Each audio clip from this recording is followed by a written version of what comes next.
Alright, everybody, this is Z33 here, ladies and gentlemen. Welcome back to the video. More March Madness recaps of 2026. We are here at the Elite Eight. The Final Four has been decided, and we've had some, I would say, some good games. One not so good game, and the absolute madness of a game that was disappointing for me personally. Let's get into it and find out who the Final Four teams making that sweet run to the Final Four in Indianapolis this year are. The coveted spot of Final Four. Even if you lose, you are still etched into basketball history. Starting off, the illustrious run of 9 seed Iowa comes to an end. Their coach, Division II powerhouse, winning, I believe, either 5 championships in 7 years or 4 championships in 6 years. Either way, a Gino Ariana UConn level achievement, but arguably more impressive because it's men's basketball, and every Division II team would go undefeated for all of eternity in women's. Anyways, we're not going to get too sexist in this video, but Division II player as well, Sturt, who's been with him since Division II. And no 5 stars. I don't even know if they had maybe 1 4-star, but that was it. They take out the national championship last year, defending champion Florida Gators, which on paper they had no business beating. Illinois knocking out national runner-up last year Houston, which many, despite them only being 1 seed apart, thought they had no business beating. Iowa was up at the half by, I believe, 8 to 9 points. Illinois comes back at the end. Illinois' size had a massive size advantage on Iowa, and that came to play late in the game when they could just not stop Iowa down low. They're feeding into the paint. They're getting drive into the paint, and Iowa's not hitting their shots. At the half, they were shooting, I believe, 57% from field goal range. They dropped all the way down to 38.3%. 11 of 30 from 3. They were red hot in that first half. In the second half, they went abysmal. I mean, look at Illinois, only 3 of 17, but they just played the part. 21 free throws, only missed 3.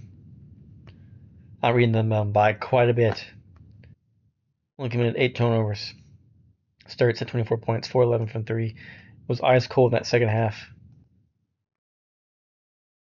What a game for him. What a career for him as well. The freshman, Wagler, 3-star. Not a big time player when you think about star-wise. 25 points, had an amazing performance. They could not stop him on the drive. He was getting to the paint at will. And Iowa's end is at hand, but it was a magical run. Illinois is going to the Final Four the first time since, I believe, 2003 when they had Deron Williams. And they faced North Carolina in the championship game. Purdue in Arizona. Purdue was up at the half by 7 points. I personally thought that Arizona was going to win this game by 15 to 20 points, and I was correct. They did end up winning by 15 points. But again, they were down by 7 points at the half. It was 38-31. And it was other smackdown in that second half. Arizona's skill, size came into play, and Purdue could do nothing to stop them in that second half. 20 of 22 free throws is unbelievably impressive. Almost without rebounded, which is kind of shocking. Only 6 turnovers to Purdue's 11. Braden Smith, also a great career. The all-time leader in minutes played for a career, as well as the all-time leader for assists in a career, passing Duke legend Bobby Hurley, who is tied with Christian Laettner as the all-time most wins across March Madness in their career. Braden Smith, great career. Never got to that championship game. Actually, that's not true. He did get the championship game, I think, with Zach Edey, but he did not win. Never got that championship, but still a great career. Look at this stat line for their starting 5. 14, 14, 18, 20. How do you beat that? You don't, is the answer. Arizona looking prime and ready as the best team in March. Play of destiny with Michigan, as we can see in this next game. Everyone believes the real championship game is between Michigan and Arizona in the Final Four. Going into these other two games that happened today, Michigan wallops Tennessee. This was from the get-go. Tennessee was playing very, very well, causing Michigan to turn it over. Then they had 5 turnovers in the first couple of minutes. But Tennessee was not hitting shots. They definitely could have built a 15-point lead within the first couple of minutes, but they were missing shots and also committing turnovers. And then all hell broke loose, and Michigan wins an Elite Eight game by 33 points, and it was ugly from the get. It was ugly.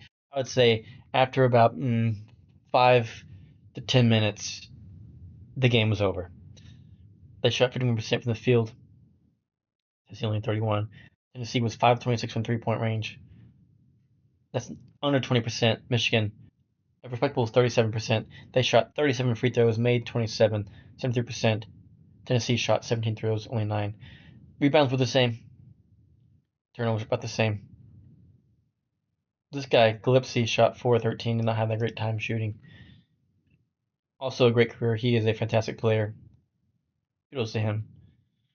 On the other side of the ball, Lindenberg, the big man of the year in the Big Ten, and possibly going to be the March Madness MVP if Michigan wins. He had a unbelievable game. Really great story for him. He did not play college basketball until his senior year of high school. Then was at a JUCO, junior college, for 2 years. Then went to UAB, and now transferred to Michigan, where he is one of the best players in the entire country. Unbelievable story from him. Michigan dominates, and then the UConn and Duke game. This was a utter shock of what just occurred. UConn started the game out 1 of 18. Sorry, 1 of 17. So let's take that into consideration. They were 1 of 17 in the last maybe 5 minutes. They go 4 for 6.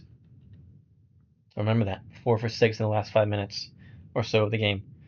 Duke was up by 15 at the half. They lose.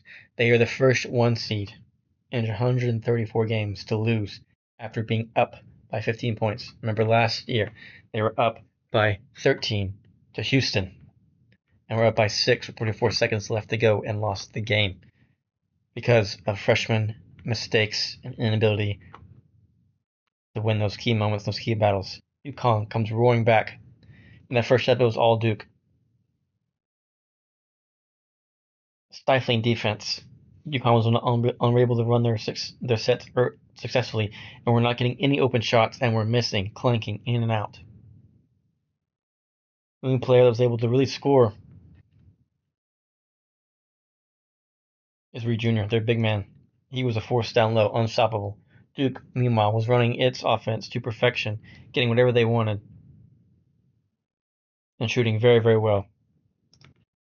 They shot 6 of 15, that's 40%, that's still pretty good. But their free throws, they missed 6. Imagine if they would have made just 2 more, and they win the game.